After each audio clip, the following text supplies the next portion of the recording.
जय श्री कृष्णा दोस्तों, आपके अपने चैनल ज्ञान दर्शन में आप सभी का स्वागत है। भगवान श्री कृष्ण की कृपा आप पर और आपके पूरे परिवार पर बना रहे।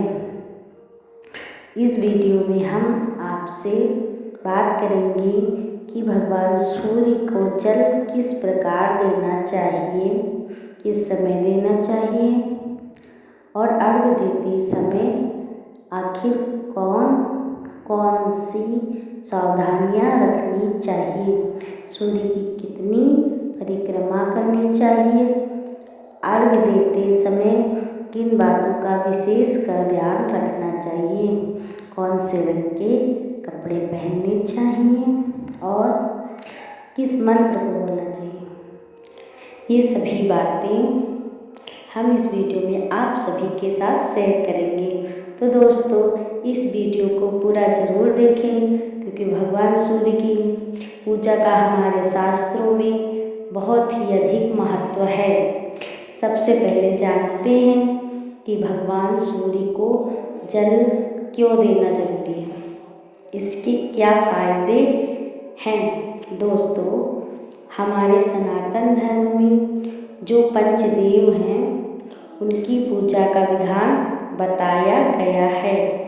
पंचदेव की पूजा का बहुत अधिक महत्व है।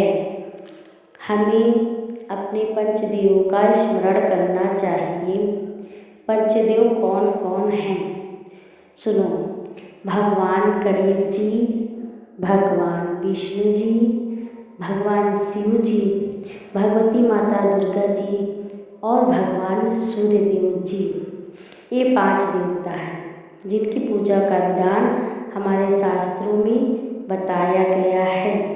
सूर्य देवता जो कि हमारे प्रत्यक्ष देवता हैं, जिनका दर्शन हमें प्रतिदिन प्रत्यक्ष रूप में कर सकते हैं। आत्मा के कारक सूर्यदेव ही माने गए हैं। सूर्यदेव की पूजा करने से हमारे कुंडली में जो दोष है वो मिट जाते हैं। यहाँ तक कि शास्त्रों में वर्णित है कि रामायण और महाभारत काल में भी सूर्यदेव की पूजा का विधान था। महाभारत काल में कर्ण भी प्रातः सूर्य की पूजा उपासना और करते थे, अर्घ्य देते थे। यहाँ तक कि भगवान श्री राम भी सूर्यदेव की उपासना पूजा प्रातः नित्य काल किया करते थे। तो दोस्तों, हर काल में सूर्यदेव की पूजा का बहुत ही महत्व है। शास्त्रों के अनुसार भगवान सूर्य की पूजा की जाए और उसके बाद किसी और भगवान की पूजा की जाए तो उसका फल अच्छा मिलता है। लेकिन अगर बिना सूर्यदेव की पूजा किए किसी और भगवान की पूजा की जाए तो उसका कोई भी फल हमें उस प्रकार नहीं प्राप्त होता है। इसलिए प्रातःकाल स्नान करने के बाद सूर्यदेव की पूजा करनी चाहिए।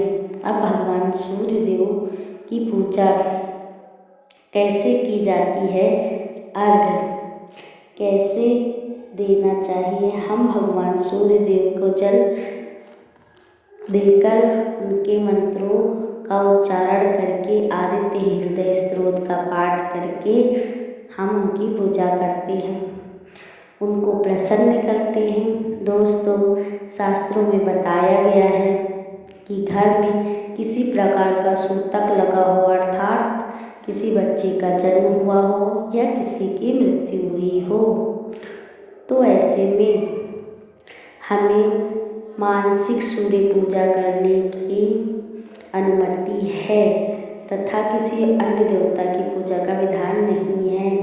मानसिक पूजा में होता यह है कि हमें मन ही मन भगवान सूर्य को जल देना चाहिए, उनके मंत्रों का मन ही मन जाप करना चाहिए और उनसे प्रार्थना करनी चाहिए। इसी को मानसिक पूजा कहते हैं। भगवान सूर्य को सूतक काल में भी अर्घ्य देना बहुत जरूरी माना गया है क्योंकि भगवान सूर्य ही हैं 9 ग्रहों के देवता। यदि हमारे जन्म कुंडली में सूर्य अस्त हों और सारे 9 ग्रह परी हों तो उनका कोई प्रभाव नहीं मिलता है। लेकिन यदि सूर्य परी हो और सारे 9 ग्रह अस्त हों तब भी जातक अपने परिश्रम कठिन तपस्या से सभी सुख समृद्धियों को प्राप्त कर लेता है। आइए दोस्तों, हम आपको बताते हैं कि भगवान सूर्य को जल किस प्रकार देना चाहिए। हमें सबसे पहले सुबह उठकर नित्य क्रम से निवृत्त हो जाना चाहिए। उसके बाद में साफ स्वच्छ कपड़े धारण करके ही तैयार होना चाहिए। याद रहे कि कभी भी काले वस्त्र धारण करके भगवान की पूजा नहीं करनी चाहिए। यदि सुहागन औरतें हैं तो अपने मांग में सिंदूर जरूर लगाएं, क्योंकि भगवान सूर्य की पूजा करते समय सोनी मांग से नहीं किया जाता है। भगवान सूर्य को जल देने के लिए एक साफ तांबे का पात्र लेना चाहिए। उसमें थोड़ा सा गंगा जल मिला लें और शुद्ध जल मिला लें। यदि गंगा जल ना हो तो भी शुद्ध जल लिया जा सकता है। उसके बाद में भगवान सूर्य को अर्घ्य देना चाहिए। अब बात आती है कि भगवान सूर्य को अर्घ्य कहाँ दें। तो दोस्तों, शास्त्रों में वर्णित है कि किसी नदी के किनारे या जलाशय के किनारे भगवान सूर्य को अर्घ्य दिया जा सकता है। लेकिन यदि उपलब्ध ना हो तो आप अपने घर की छत पर भी भगवान सूर्य को अर्घ्य दे सकते हैं। यदि आप फ्लैट में रहते हैं तो बालकनी में भगवान सूर्य को जल दिया जा सकता है। यदि बालकनी भी नहीं है आपके फ्लैट में तो आप अपने कमरे में जहाँ भगवान की पूजा करते हैं आसन लगा के किसी पात्र में जल दे देना चाहिए। अब बात आती है दोस्तों कि उस जल को क्या करना चाहिए जो हम पात्र में देते हैं। तो उसे किसी पौधे या गमले में डाल देना चाहिए।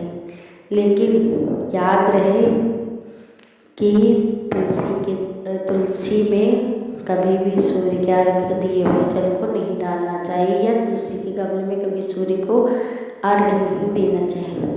उसे किसी दूसरे वृक्ष के नीचे डालना चाहिए, दूसरे पौधे फूल के नीचे डालना चाहिए। दोस्तों, अब बारी आती है कि जल तो दे दिया, लेकिन उस जल में हम क्या क्या मिलाते हैं। तो उसमें हम लाल चंदन, हल्दी, कुमकुम भी मिला सकते हैं, नहीं हो तो सिंदूर मिला सकते हैं, दूर्वा भी मिलाया जा सकता है। दोस्तों, इसमें लाल पुष्प भी मिला सकते हैं और इसके बाद में भगवान सूर्य को अर्घ्य दिया जा सकता है। अब दोस्तों, बारी आती है भगवान सूर्य को जल देते समय कौन से मंत्र का जाप करना चाहिए। तो दोस्तों, भगवान सूर्य को अर्घ्य 3 बार में देना चाहिए। इसका मतलब ये नहीं है कि आप अलग अलग 3 बार लोटे ले लें, नहीं, एक ही में 3 बार गिराना है। पहले थोड़ा सा जल गिराओ, बोलो ओम ब्रह्म स्वरूपड़े सूर्य नारायणाय नमः। फिर एक परिक्रमा ले लो, फिर जल गिराओ, फिर ओम ब्रह्म स्वरूपड़े सूर्य नारायणाय नमः। फिर एक परिक्रमा लो, फिर जल गिराओ, ओम ब्रह्म स्वरूपड़े सूर्य नारायणाय नमः। ऐसे ही 3 परिक्रमा लेने हैं। यदि दोस्तों 3 परिक्रमा तुम्हारे पूरे हो गए हों तो जो जल गिरता है नीचे, उस जल को हाथ में लगाकर अपने माथे पे लगाना चाहिए और भगवान सूर्य से आशीर्वाद लेना चाहिए। और दोस्तों, हम सिर्फ यही मंत्र नहीं, ओम सूर्याय नमः का भी जाप कर सकते हैं 3 बार। ओम ब्रह्म स्वरूपे सूर्य नारायणाय नमः, ओम घृणी सूर्याय नमः। इसमें से जो आपको सरल लगता है आप वो यूज कर सकते हैं। और दोस्तों, इतना ध्यान रखना चाहिए कि कभी भी सूर्य को खड़े होकर एकदम तन के नहीं जल देना चाहिए, थोड़ा सा झुक कर जल देना चाहिए।